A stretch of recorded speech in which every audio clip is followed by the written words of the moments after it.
Welcome everybody, my name is Sergio Vergalli, I'm the Program Director of Fondazione Eni Enrico Mattei for the program research titled Modeling the Energy Transition.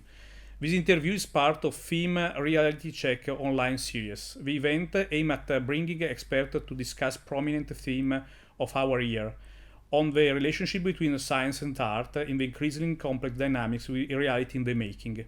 We started on February 2023 with a debate between the novelist and journalist Jonathan Friends and the executive director of FEEM, Professor Alessandro Lanza. On July, we were honored to host Professor William Nordhaus Nobel Prize 2018 in Economics. Today, we have the pleasure of hosting Professor Paul Ekins. Professor Paul Ekins is a professor of resource and environmental policy, Bartlett School of Environmental Energy and Resources at University College of London, UCL. His academic work focuses on the conditions and policies for achieving an environmentally sustainable economy and is an authority on a number of areas of energy, environmental, and economy interaction, and environmental policy. From 2004 to 2014, he was a co-director of a UK Energy Research Centre, and from 2014 to 2019, its deputy director. From 2015-2018, he was a member of a European Commission high-level panel of a European Decarbonization Pathway Initiative.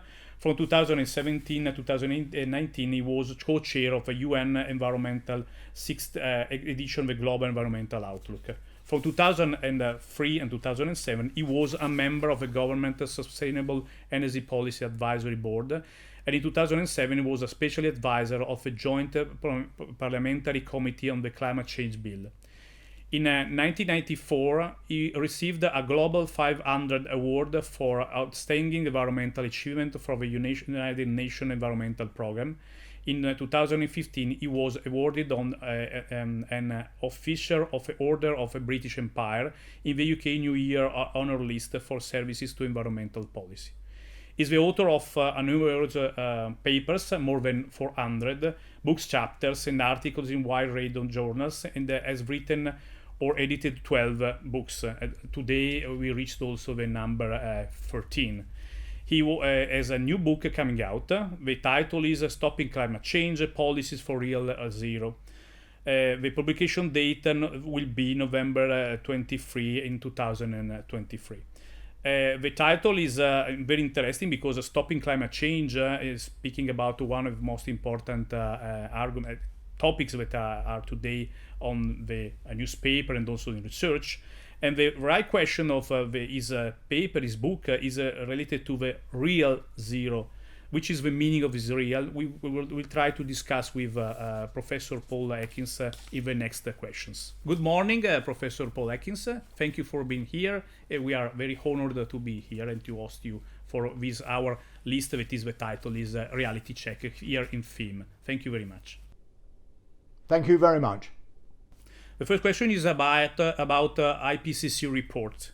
According to the last IPCC report, there will be 3 different scenarios for an increase of temperature, ranging between plus 1 Celsius degree to the maximum is 5.7 Celsius degree over the years 2081 and 2100. What is your opinion of these scenarios? What is their probability? What could be the most realistic scenario? What are the tools to realize it? Well, that's a very difficult question because, as you know, Sergio, these things are characterized by a lot of uncertainties. But if we manage to fulfill our pledges through the nationally determined contributions and the other pledges that have been made to the UN Framework Convention on Climate Change, then it may be that we will be able to keep the temperature below 2 degrees. I don't think we're going to keep it much below 2 degrees, given the momentum that is in the system. But unfortunately, at the moment, there are very few signs that even the leading countries are actually managing to keep their emissions to the level that they have pledged, that they've committed to under the nationally determined contributions. We're pretty way off track. And under those circumstances, well, it's very possible that we'll get up to 3 degrees, more or less by 2050.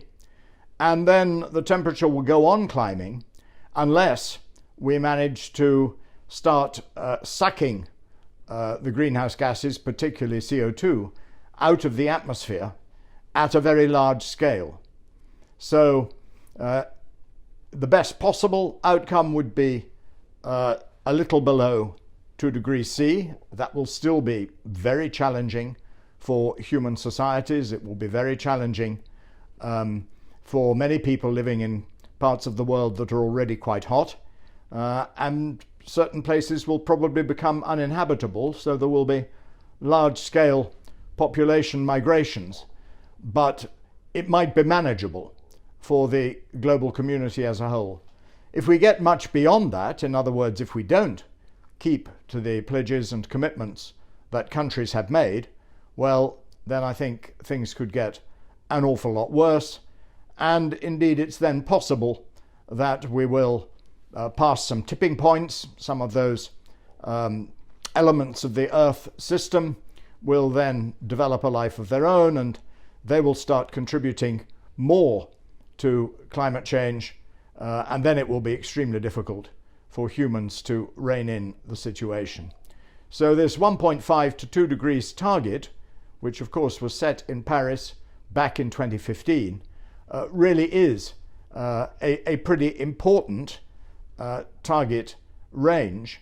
And at the moment, I think we're the best we can hope for is to be near the top end of that target. But as I say, on current trajectories, it's very possible that we're going to go way over it. Okay, now we start with a second question. The second question is about these policies that are followed by European Union. That is to ask, what do you think about the net zero emission? Do you think it is possible to reach the target by 2050? What is the meaning of real zero, as you wrote in your book? I think that's a very important question. To answer the first part of it, yes, it is possible to reach zero emissions by 2050, although it's very challenging. For the second part of the question and the difference between real and net zero, there are two enormous challenges facing us at the moment.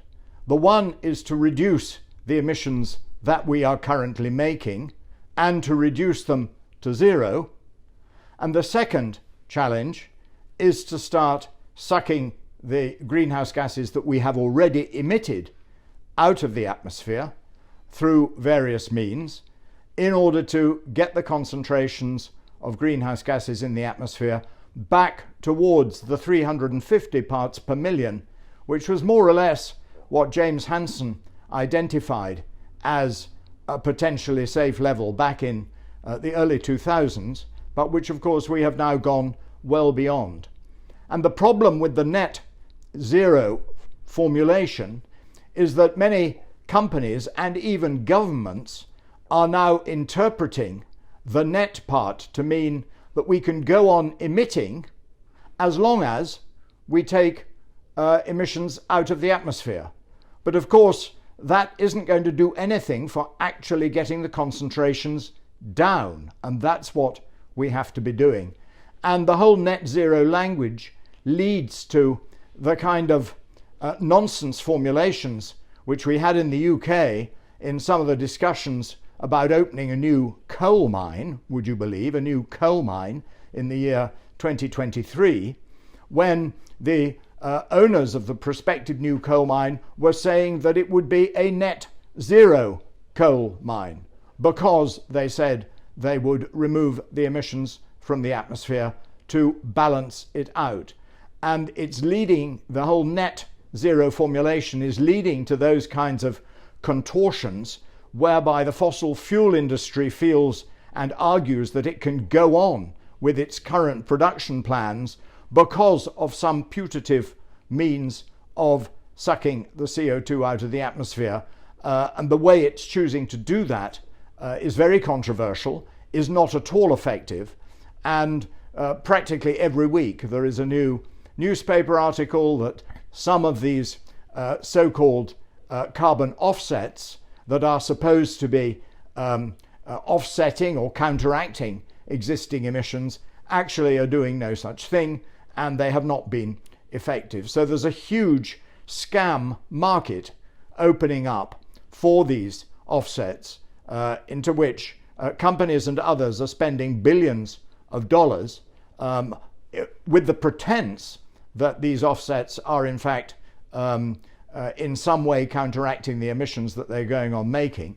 Whereas what we need to do is to reduce these emissions to zero, real zero, and then to remove as much carbon dioxide as we can from the atmosphere.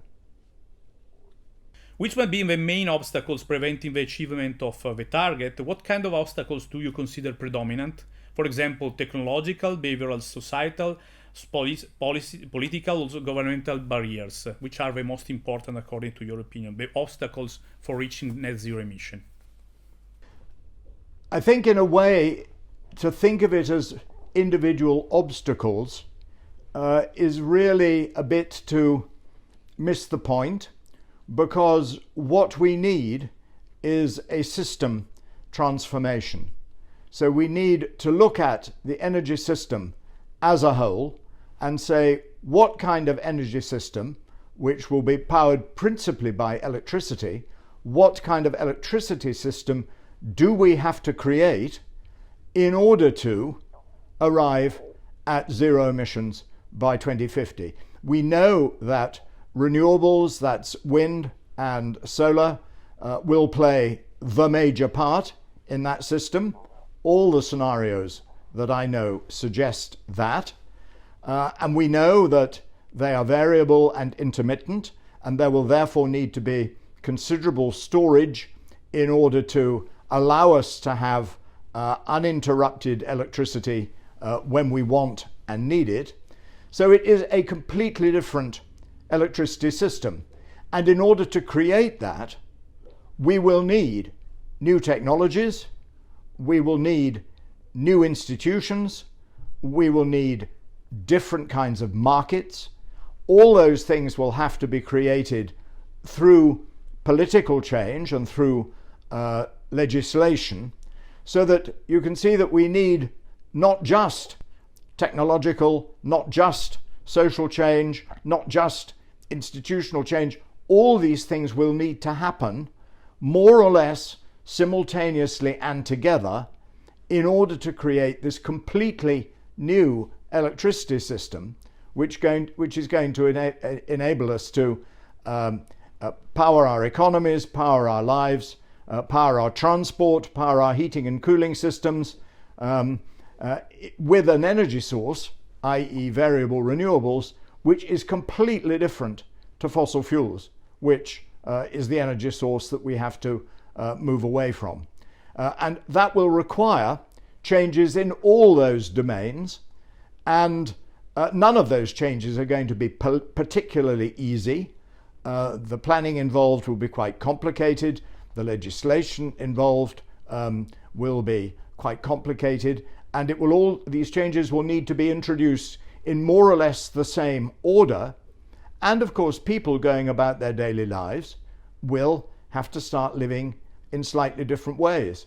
So that one way in which we will get the energy storage we need is that the batteries in people's electric vehicles will be able to serve as energy stores, electricity stores, when they're not being used.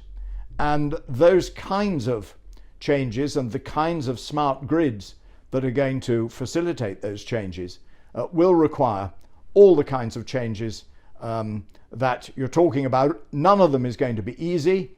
All of them are potential obstacles, but they all need to be removed in more or less the same kind of way. Do you have any solution to suggest for overcoming the above mentioned obstacles? Which are the policies for a real zero? How do you think the energy ecological transition will play out? Do you think that some elements has been left out from the current framework of policies? Do you think there are some important topics that we have to follow? Yes, we definitely need to consider the creation of this new system with the ideas of justice and fairness in mind. Now, the just transition is a phrase that's used to cover a huge number of things. And in some respects, I think some people are a bit unrealistic in that they imagine that by moving to this completely new energy system, we can somehow resolve all the injustices that currently exist in society. Society is not just at the moment. It is not fair, and many people do not experience it as fair. And for me, in a way, the best we can hope for is to ensure that the transformation to a new energy system does not make it more unfair. If possible, let's make it less unfair, but we must always bear in mind that as soon as you start bringing in these concepts of fairness, people don't agree about what that means. There is then enormous political argument that slows down the whole transition that we might be wanting to put into place. And the biggest unfairness of all would actually be not to resolve the issue of climate change, because we know with climate change that the people who suffer most, the people who will suffer first, are the people who have least, who are the poorest in the world, and they're always going to be the first people on the receiving end of the droughts and the floods and the lack of food and all the other things that we've seen on our television screens over the last few months and couple of years, in a way that climate change is progressing much faster than people thought. And we can see who are the people who are suffering first and who are suffering most. And of course, it's not the relatively well-off people in society. By and large, it's the people who have least, and they are the worst affected. So that is the biggest unfairness that climate change is causing. And that's what we need to keep in mind as we work towards the energy transition and create this new energy system. And certainly we must try to ensure that we don't make already poor and vulnerable people worse off in this transformation. But the biggest unfairness would be to worry so much about those sorts of issues that we didn't actually resolve the issue of climate change, which is the biggest unfairness of all. Okay, now we start to speak about also again climate change and about a debate that there is between mitigation and adaptation. Focusing on the fight against climate change, what is your opinion about mitigation versus adaptation strategies? Should there be a perfect balance between the two, or should we prioritize one of them? Which is the most important one, or adaptation or mitigation? I think in many ways the debate between mitigation and adaptation is rather misleading, because the reality is we must have both. I believe quite strongly, when I see what the projections from climate change are, that there are real limits to adaptation. There are lots of things we will not be able to do to adapt to climate change if we don't manage to keep it to within the 2-degree window of the Paris Agreement. So for me, the priority has to be mitigation. It has to be to reduce the emissions, to stop the human contribution to climate change and to slow down the rate of warming. And then human societies will adapt as best they can. But when I see the pictures of, for example, the Beijing underground train system being completely flooded, I ask to myself, well, what is Beijing going to do when it gets these enormous floods in order to stop the underground train system being inundated with water? It seems to me that that is not an adaptation which it's going to be able to accomplish on a regular basis. And there are lots and lots of things like that. When the glaciers in the Himalayan mountains have melted so that they no longer provide water for the 2 billion people in Asia who depend on that water in the summertime, where are they going to get this water from? And how are they going to adapt to the loss of those glaciers? So those are two examples of where I think there are real limits to the adaptation capacities of human societies, and that should add to the urgency with which we reduce our emissions, which of course is the mitigation side of the argument. So to me, there is climate change in the system.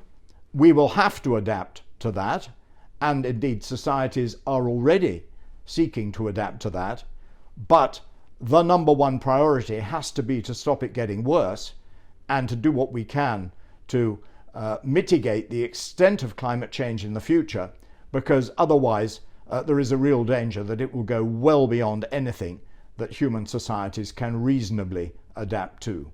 Okay, now we start about future, speaking about again climate change, but not only. So where do you see the world in 10 years in terms of energy ecological transition? So which could be our future about this? Well, we have a number of targets, and it's essential that we meet those targets.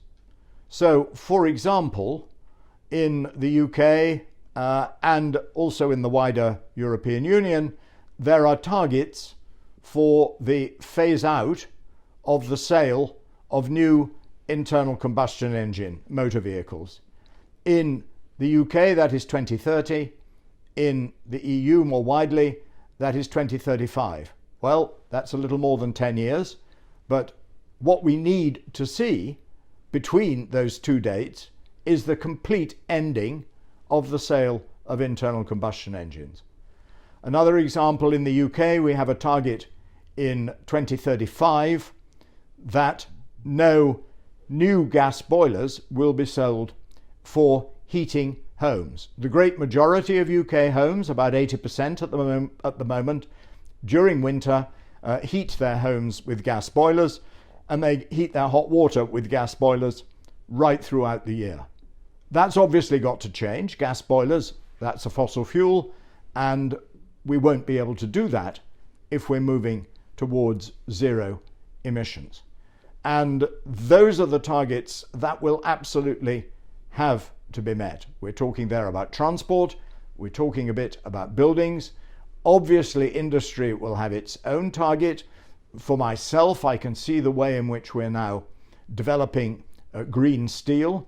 So manufacturing steel not using coking coal, which obviously produces lots of carbon emissions, but manufacturing steel using hydrogen as the reducing agent.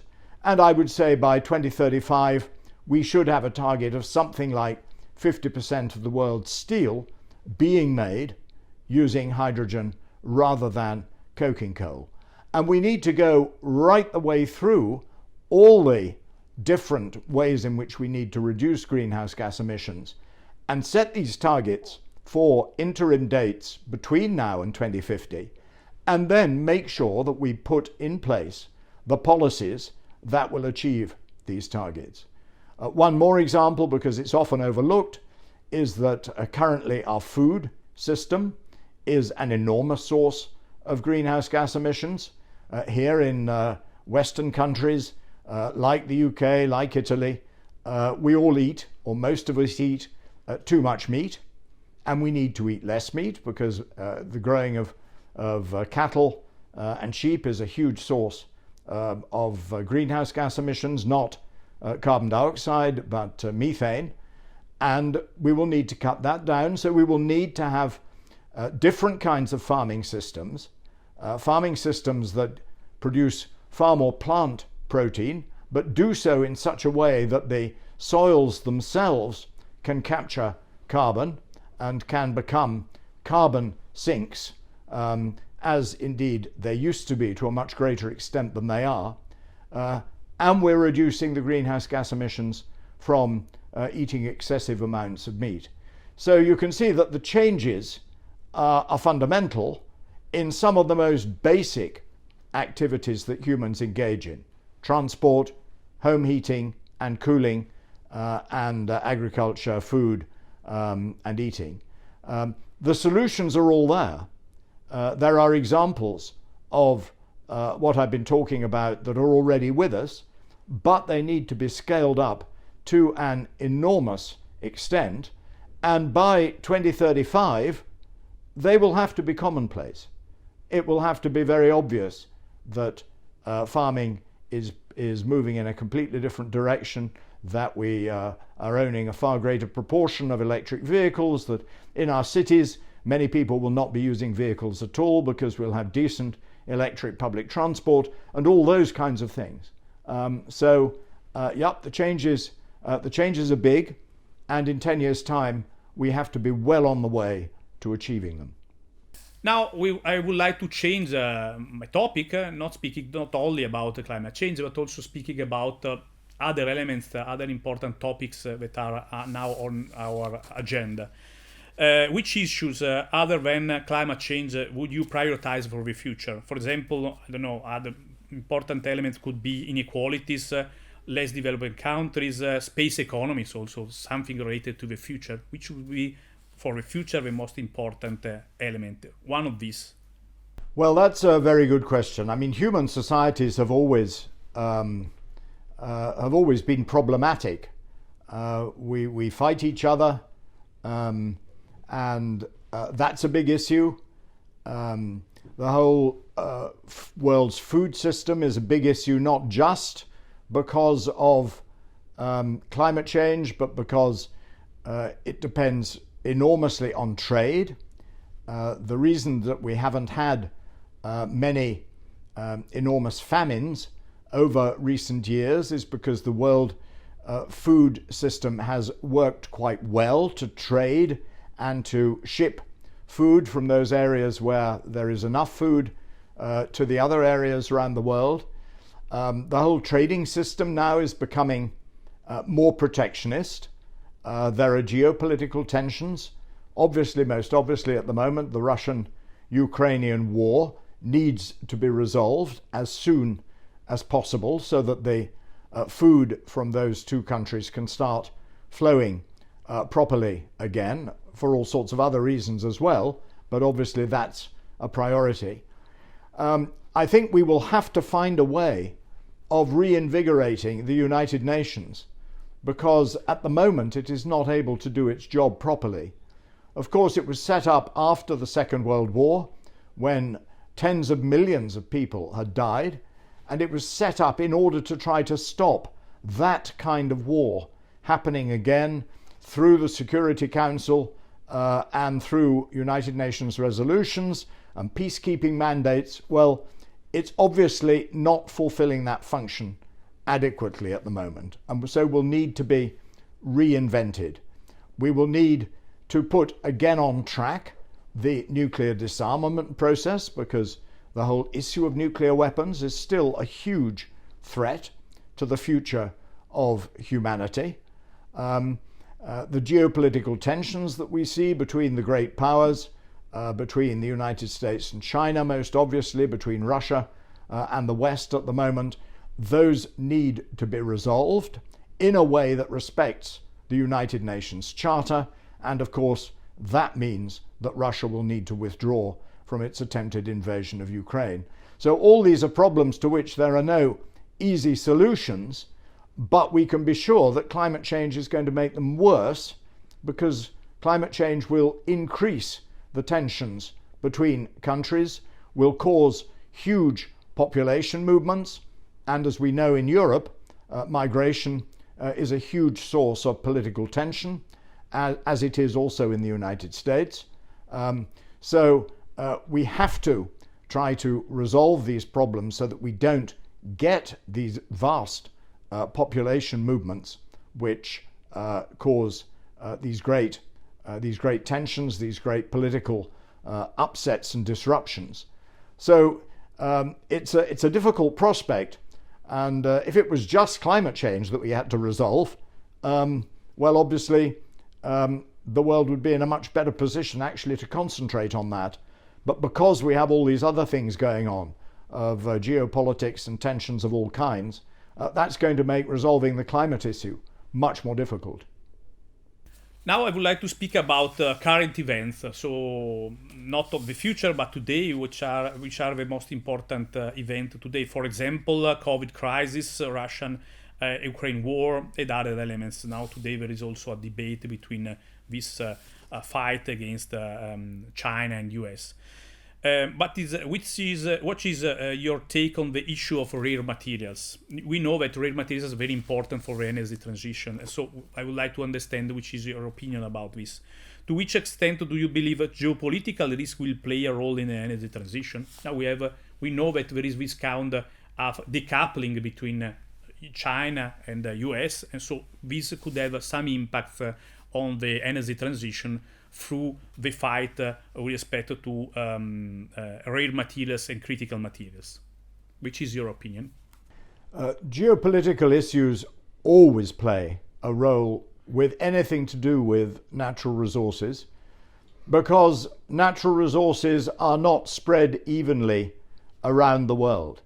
They occur in certain territories, in certain geographies, under the controls of certain governments, and then in order for other countries to get access to these resources, obviously we need trade, we need supply chains, and geopolitics always has a role in supply chains and those kinds of things.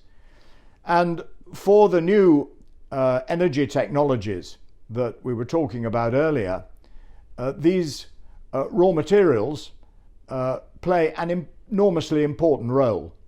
And we need raw materials and metals in particularly that we have not currently used very much. So when we're looking at lithium, we're looking at cobalt, we're looking at manganese, we're looking at nickel, and a whole range of other materials, parts of the chemistry periodic table, which used not to be very much used at all and were not very important in the mining industry. These raw materials are now becoming extremely important. And of course, like all other minerals, they're spread out around in different parts of the world. And some parts of the world have quite a lot, and some parts of the world have rather little. And very few parts of the world have a large number of them. So you look at Latin America. Latin America is very plenteous in lithium. It's got a lot of niobium, but that's Brazil, is the only country in the world. It's some 98% of niobium comes from Brazil at the moment. And obviously that introduces huge new potential vulnerabilities in the supply chains, because many of the countries that are very strong technologically, and I'm thinking now perhaps of Japan, a very strong industry, very strong capability to make these new technologies, it does not have any of these new metals that it would need. So it has to import them. It imports them from China. It imports them from other parts of the world. And obviously, when there are geopolitical tensions between these countries, as there currently are, obviously that creates problems, that creates nervousness, that creates issues of energy security, supply chain security, and a lot of the debate about these so-called critical minerals or critical raw materials is driven by these concerns about supply chain security. So that's a really, really important dimension, which of course it was present also with fossil fuels. We knew the geopolitics of the Middle East was a really important subject because of the concentration of fossil fuels there, and the dependence of much of the world on the fossil fuels from the Middle East. Those sorts of dependencies and geopolitical considerations are going to shift enormously. So Africa will become much more important. Africa was not a great source of fossil fuels. Africa is going to be absolutely key for the supply of many of these critical minerals. South America is going to become much more important. China is already very dominant in both the supply and the processing of many of these minerals. And given geopolitical tensions, many countries are now trying to find ways of reducing that dependence on the Chinese minerals and metals industry. So geopolitics is key. It's absolutely central to the whole question of these new energy technologies, and countries will try to resolve those tensions in a way that increases the security of their supply chains and of their industries, so that they can go on making these technologies for themselves. Okay. Another important element now related again on Ukraine war is the word that is, again, we started to speak about energy security. We have spoken about energy security in 1973 with the crisis, the stagflation, and after the Yom Kippur War. And now we are in a situation that is quite similar to that one, because we are speaking about a fight in a region in which we have important resources, gas in particular, and now again we are speaking about energy security. We would like to understand if we are secure with our resources, especially in Europe, because US has resources, but Europe has some problems related to this. And related to this, because of a reduction of supply on gas, the prices rose, leading to an inflationary push. That has had an increase, a very strong increase. That if we would like to understand what happened in 1973, in the last 2 decades we had a very low level of inflation. So now we have an inflation that is increased a lot. What could be the effect on fight against climate change and the net zero emission targets related to this? So inflation, the effect on inflation on energy transition, and the possibility to reach the net zero emission targets. Which is your opinion about this? The whole issue of energy prices is a fascinating one. I'm talking particularly about fossil fuel prices at the moment, because at one level, the higher the fossil fuel price, the better, because it makes renewables and other zero carbon energy sources relatively cheaper. And we are seeing that. We are seeing now that with these very high fossil fuel prices, more and more countries and companies are finding that the renewables and even nuclear are becoming more attractive from a cost point of view. But the other thing, of course, that high oil and gas prices does is make the oil and gas industry much more profitable. And we've seen these huge profits coming out of the major oil and gas companies. And that gives them the incentive not necessarily to invest in renewables. And they currently invest a tiny, tiny proportion of their investments in renewables. It gives them an incentive to invest further in oil and gas. And that's a big problem, because the one thing we know about resolving the climate issue is that a very large proportion of the world's fossil fuels, coal, oil and gas, is going to have to stay underground if we are to reduce our emissions to the required extent. And these very high oil and gas prices mean that there is a huge incentive for the companies and for countries that are still dependent on oil and gas to continue to use it and to sell more of it. So there are a number of countries around the world, obviously in the Middle East particularly, that are very dependent on the revenues from oil and gas. And while they're making so much money from the sale of oil and gas, the export of these fossil fuels, well, obviously they have no incentive to try to diversify their economies away from this. And there's a danger that we will simply go on producing oil and gas way beyond the carbon budgets and the quantity of carbon that we can burn to stay within the 2-degree Paris target. So these very high fossil fuel energy prices are a kind of two-edged sword. On one side, they make renewables more competitive, but on the other side, they give huge profits to the oil and gas industry, which then has the incentive to go off and find more oil and gas. So it's a really difficult issue to see how that's going to be resolved. My own feeling is that we would be better if oil and gas prices fell to quite a low level, because then they would cease to be profitable and the oil and gas companies would be much more inclined to put the investments that they are making, to put those into renewables rather into oil and gas. Okay, another important thing is related to coordination and coordination failure. In economic theory, we speak about coordination failure in the case in which there are some agents that are unable to reach a cooperative equilibrium. Looking at what is happening today, one of the situations in which it's possible to speak about coordination and coordination failure are two cases in my mind. The first one is a conference of the parties, in which, for example, in Glasgow and after the other COP, we were not able to reach exactly a real cooperation.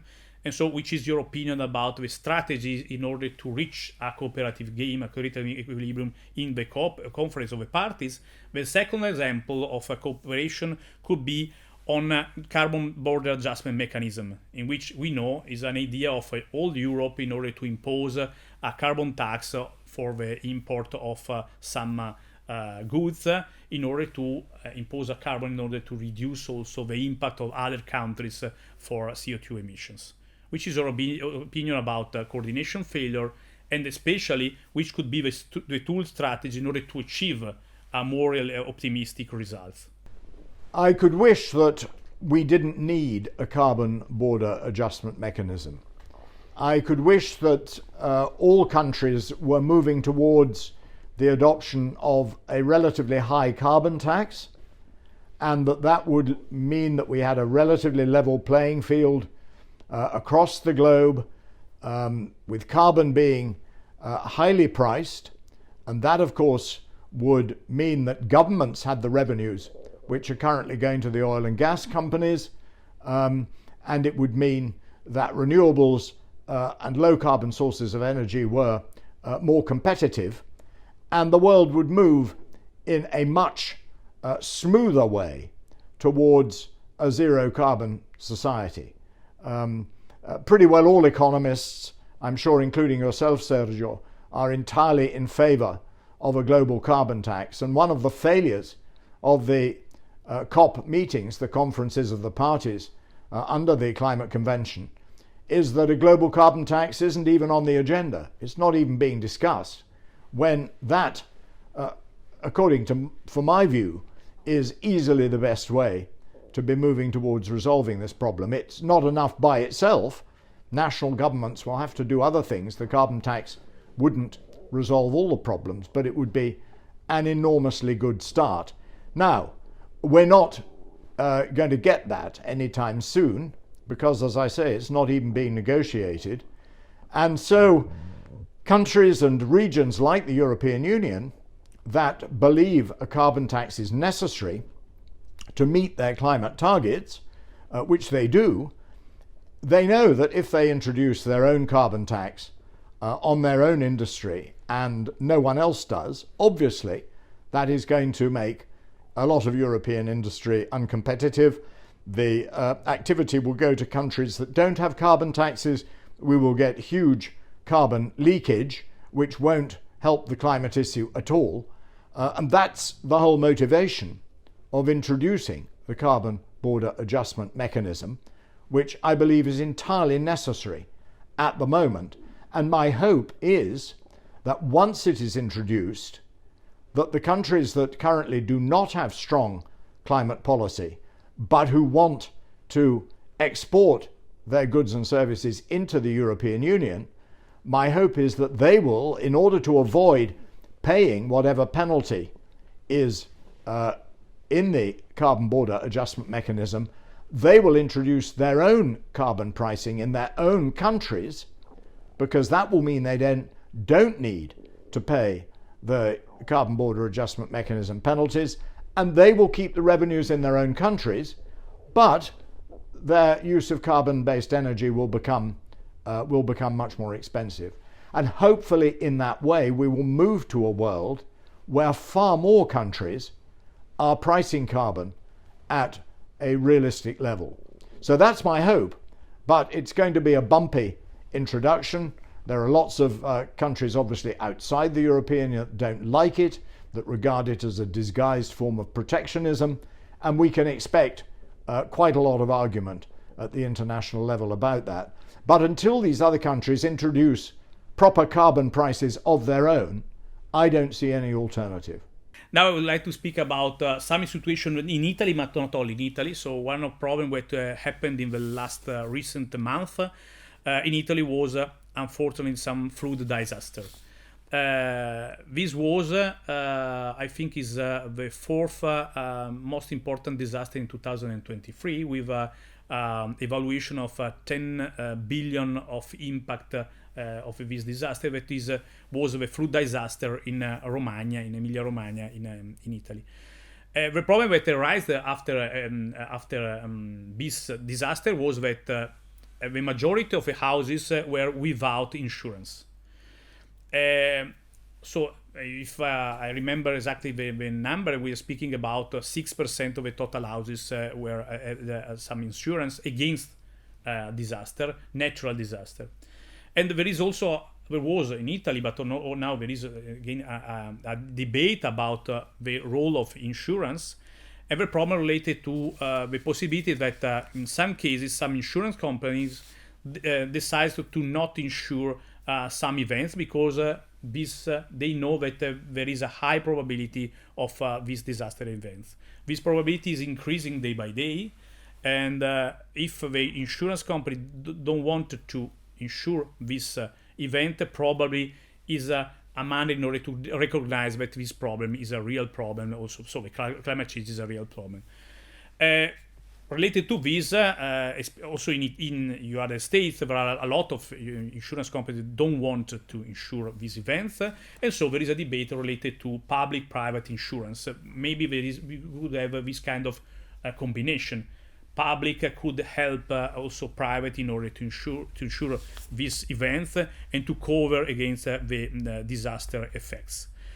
And do you think that it's possible to reach this kind of public-private insurance? They are important for events, and could this also favor mitigation for us by create some public funds for a beta investment, or could it favor behavioral driven by moral hazard? So the problem is if there is a fund in order to cover against this kind of disaster, probably this could create some moral hazard behavior, and this in some cases is not a gain against climate change, but is a loss for all the population. So which could be your opinion about this topic?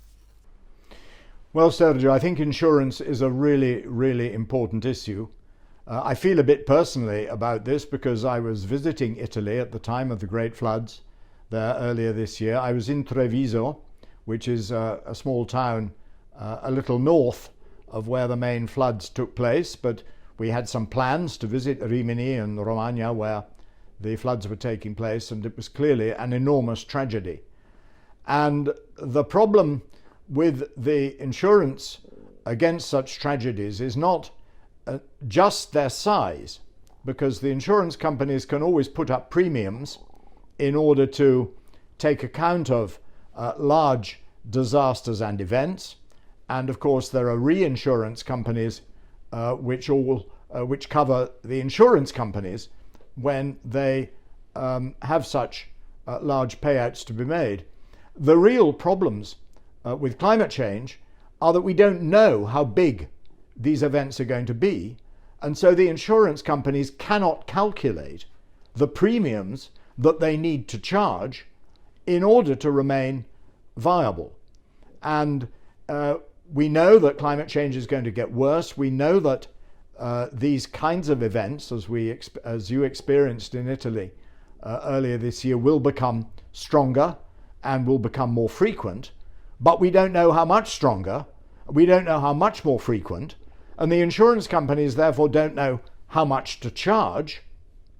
And that means that increasingly the insurance companies will not offer insurance.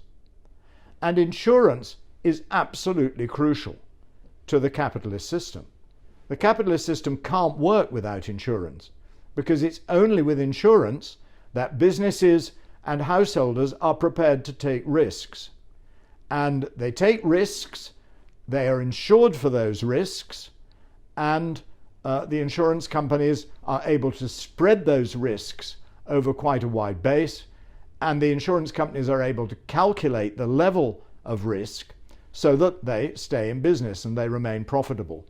Climate change is throwing all that into real doubt, so that there are large parts of the world now where you simply can't insure a building. And if you can't insure a building, people will not buy those buildings, people will not build new buildings in those places because they can't be insured.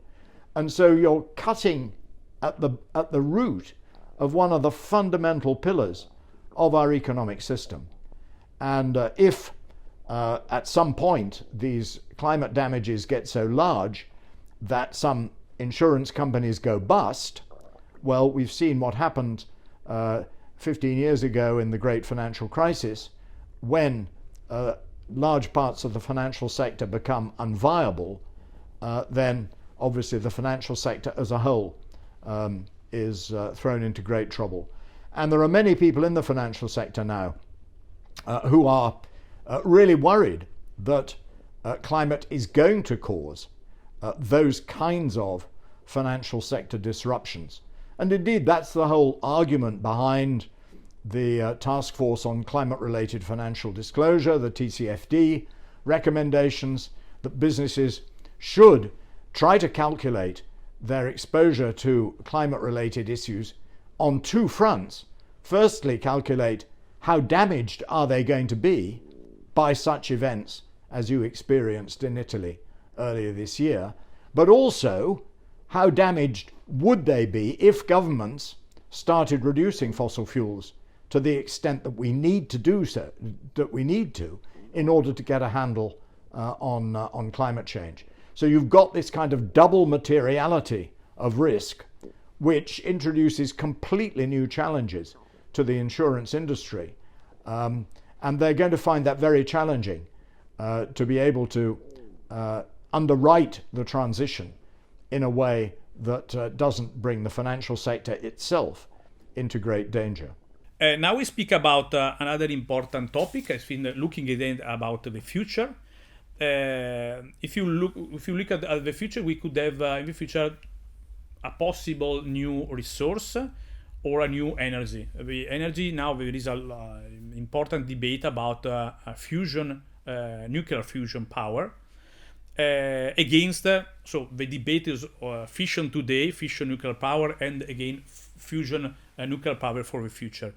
Which is your opinion about nuclear power in general, and this debate about fission and fusion, according to your opinion, which are important both?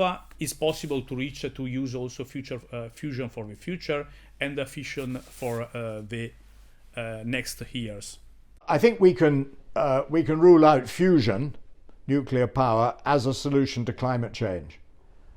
We are at least some decades, and I think probably we're well into the second part of this century, before fusion nuclear power becomes an established commercial source, if indeed it ever becomes an established commercial source. And by then we will have to have resolved one way or the other, or not resolved, the climate change issue. So fusion is an irrelevance, and it's potentially a distraction, because people who don't understand the urgency of reducing emissions now, they say, oh well, if we wait until we've got fusion, this essentially free and limitless source of energy, blah blah, which is the kind of language that you often hear, that's just taking away from the urgency of the situation now, because fusion power at the scale necessary just doesn't exist, and perhaps never will. Fission power is different. Obviously, fission nuclear power, those are the power stations which we already have around the world. They already generate about 15% of global electricity, which is a very large amount, much more than the new renewables, the solar and wind at the moment. Obviously, there are concerns about safety in some countries, and been highlighted again with the Fukushima, these large-scale releases of radioactive water from the terrible Fukushima accident back in 2011. But if we look at the safety record of nuclear power across the world, it's pretty good. We haven't had a major nuclear accident in Europe ever, and even in wider Europe with Chernobyl, not since 1986.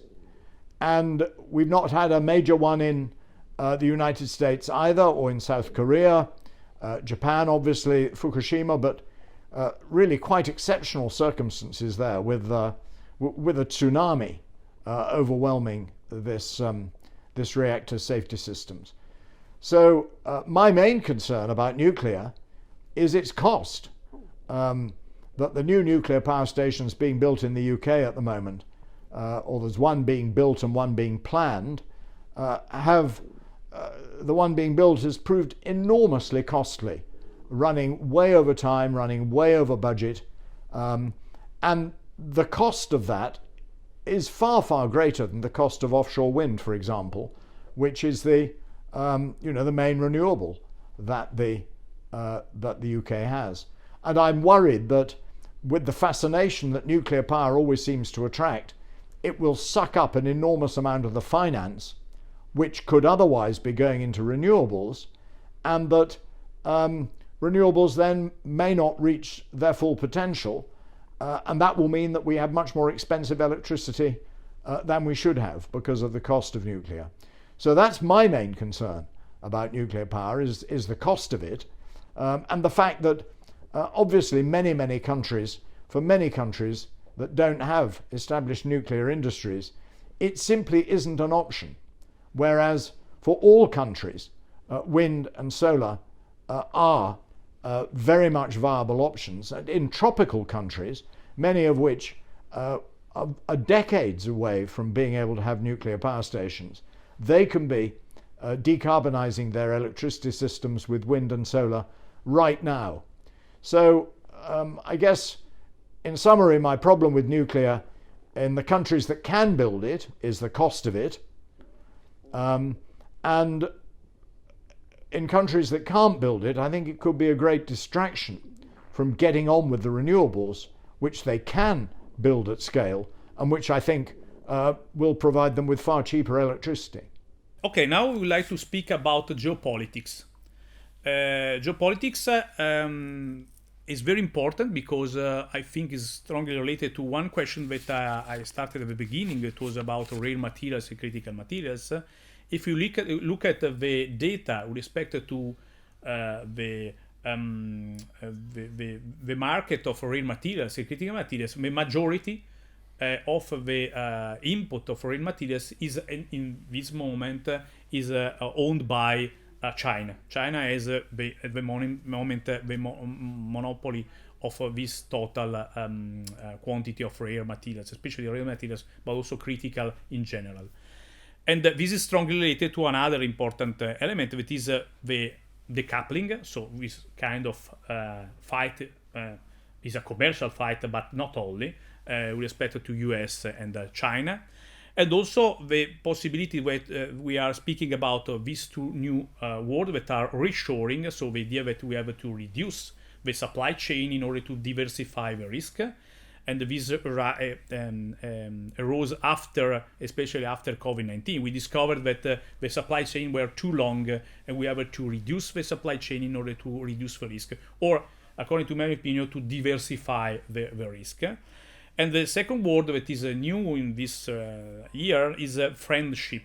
Friendshoring. The idea that the United States decided to exchange goods, to trade goods with a country that are friend. Okay, so for example, is a gain for Italy, is a loss for other countries. But the problem is behind this is that the world is divided into groups, and another representation is the recent enlargement of BRICS.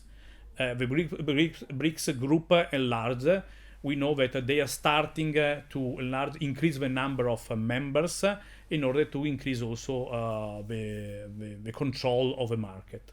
Which is your opinion about this? Because I know that the global market and globalization and also geopolitics is very important for energy transition and fight against climate change.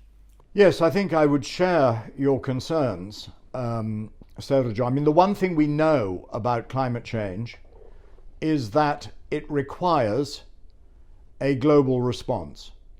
It requires countries that are responsible for at least 80 to 90% of emissions to arrive at an agreement to reduce those emissions.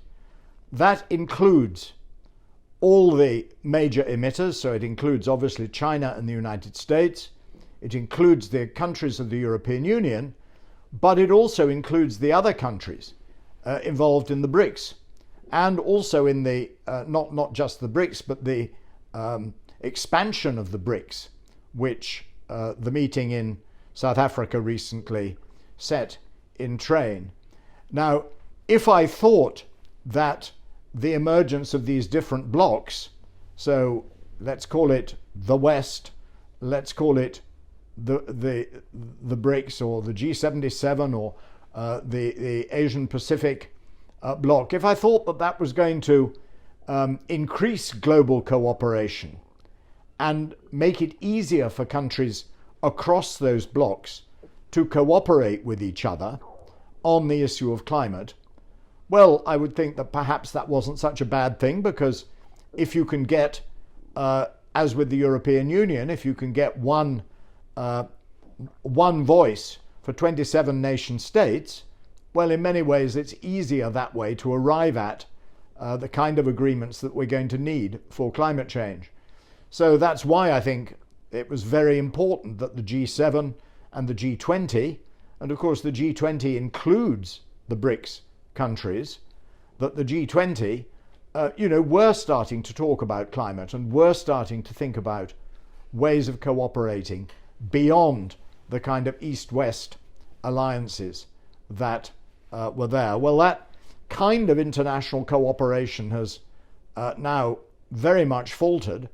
Russia, of course, has put itself outside those sorts of cooperative agreements with its invasion of Ukraine, and that just has to be resolved as quickly as possible, by Russia withdrawing or being forced to withdraw to its original borders. And we then need to move into a much different form of global cooperation that will allow us to address these climate issues in a much more structured and definitive way than we've currently managed to do. If we look at the last few conferences of the parties, pretty well all of them since the Paris Agreement in 2015, we've not made much progress. There was the Glasgow Alliance at COP26 when people were quite hopeful. There was a pledge about deforestation, there was a pledge about methane emissions, there was a pledge about phasing down coal, in addition to the nationally determined contributions, and none of those have really come to anything. And the sorts of geopolitical tensions that we're seeing with this formation of different international groupings that are rivalrous to other international groupings, unfortunately, they really don't help countries arrive at the kind of agreement on climate change that they will need to arrive at.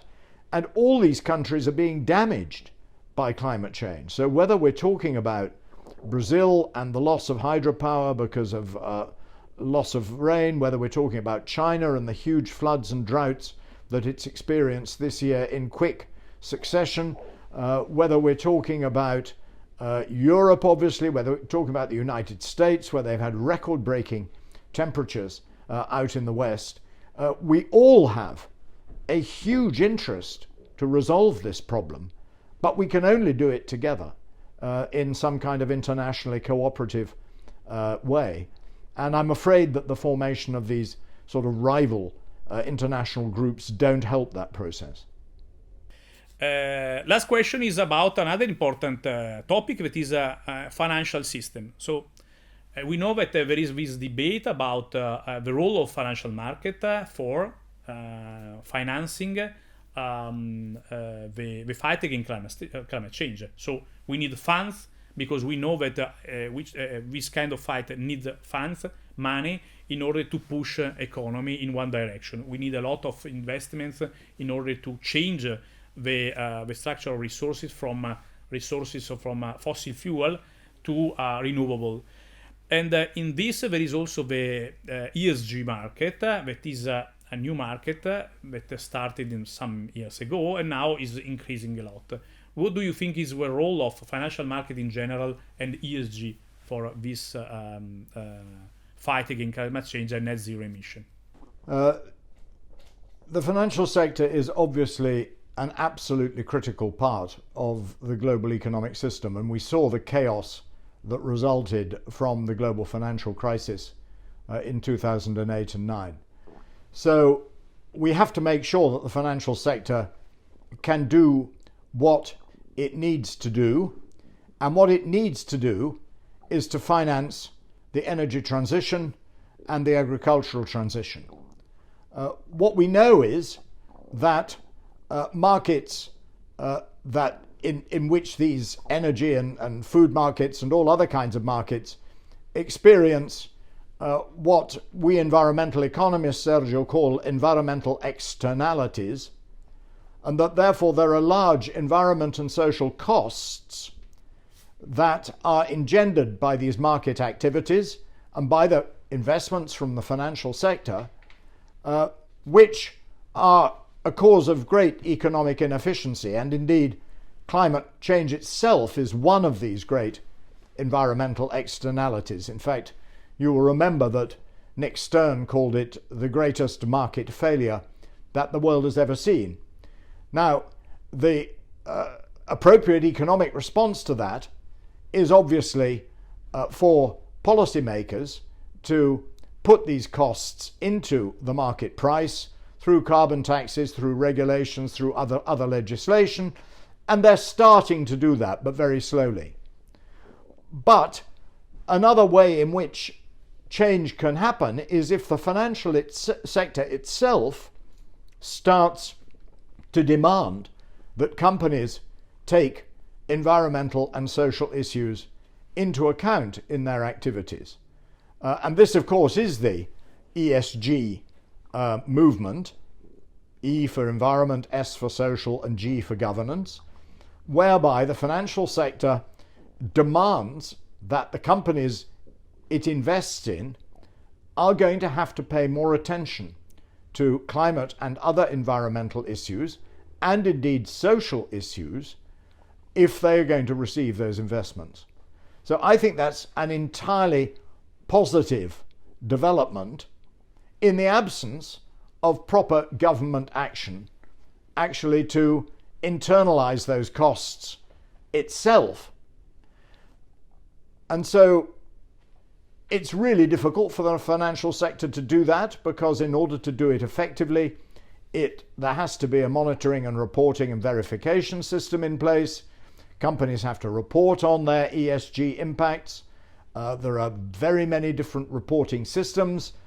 Companies find that difficult. They choose the systems that they think will reflect the company in the best light. The financial sector is then unable really to determine, without a huge amount of extra research, precisely what these ESG metrics mean. And so we get all these accusations and indeed realities of greenwashing, which we're all experienced with. And all this arises because of the political failure and the failure of governments actually to ensure that market activities bear the full costs of their actions. If they were to put in place the carbon prices that we need and the other kinds of regulations and legislation that we need, well then the financial sector would know that the companies were taking these issues into account in their market activities, and we wouldn't need an ESG movement. But because that is not happening, as a second best kind of solution, the financial sector is putting some emphasis on this ESG, partly in its own interests, because it recognizes that there are risks from climate change, as we've already discussed, and partly because some people in the financial sector and the investors don't want to invest in things that they don't agree with. So you've got that twin motivation of trying to reduce risk on the one hand and try to satisfy investors' desires to invest in certain positive things and not invest in certain negative things. So I think that's entirely to be welcomed, but I would wish that governments would do what they need to do so that the companies internalize those costs themselves, and then we wouldn't need the financial sector to be worrying about ESG and all the complications that that raises. Professor Paul Ekins, I would like to ask you very last question, okay? So it's about your book. The title is Stopping Climate Change Policies for Real Zero. I remember that the publication will be on November. And the book provides a comprehensive overview of what is required to achieve real zero carbon dioxide emission by 2050 and negative emission thereafter, which is the only way to stop human-induced climate change. Which are the novelties of your book? What do you could tell about this book in order to explain which is the novelties for the potential readers? Well, thank you, Sergio, for mentioning the book. And it's not a book with lots of new research. In this book, I have tried to synthesize some of the best research from both myself, but also mainly other scientists, in order to provide a holistic overview of the whole issue. So a kind of one-stop shop of climate-related issues. If you're interested in the just transition, you can go and read what I think the just transition means, and it's you know, why it's important. If you're interested in any of the technologies to do with reducing emissions, I've tried to describe those technologies in a way that will be understandable to non-specialists. So you think, well, what's this thing I've been hearing about hydrogen? Well, there it is. What's this thing I've been hearing about bioenergy? There it is. What do heat pumps do? Why do I need a heat pump? Why do people say that heat pumps are important? I've tried to describe that. So the book is about solutions to climate change. It's about stopping climate change. There's only one short chapter that explains the issue of climate change so that people can understand what it is we're trying to do in order to stop it. I talk a bit about scenarios and how scientists have thought these emissions might develop between now and the end of 2050 and then 2100, and how that's related to the targets that we've set up. And then I go into the detail on the technologies, the detail on the energy demands. Obviously, energy efficiency is a hugely important topic that has a chapter to itself towards the beginning of the book. And then we get on to the chapters at the end to do with the economics. How much is this going to cost? And are our societies able to afford this? And my unequivocal answer to that question is yes, we can afford it and we need to get on with it. What are the policies that will enable us to bring this about? And that's quite a long chapter, and I go into the policies in quite a lot of detail. And then finally, what is the kind of delivery mechanism for these policies, given that we're talking about system change and a societal transformation in many ways? And I outline what I think a delivery mechanism for the UK would look like. I think a lot of the ideas for the UK would be transferable to other countries, and indeed would be transferable to the European Union and countries like the United States. Obviously, other countries are going to have different details for delivery. So I think scientists will look at this book and they may not find things that are particularly new. I've emphasized certain things. I've emphasized how important it is that we get the fossil fuel industry under control and that we really do start cutting our use of fossil fuels. I've emphasized the difference between real zero and net zero, and I'm very critical of the voluntary carbon market and carbon offsets, which at the moment do not seem to me to be reducing emissions in the way that we need to.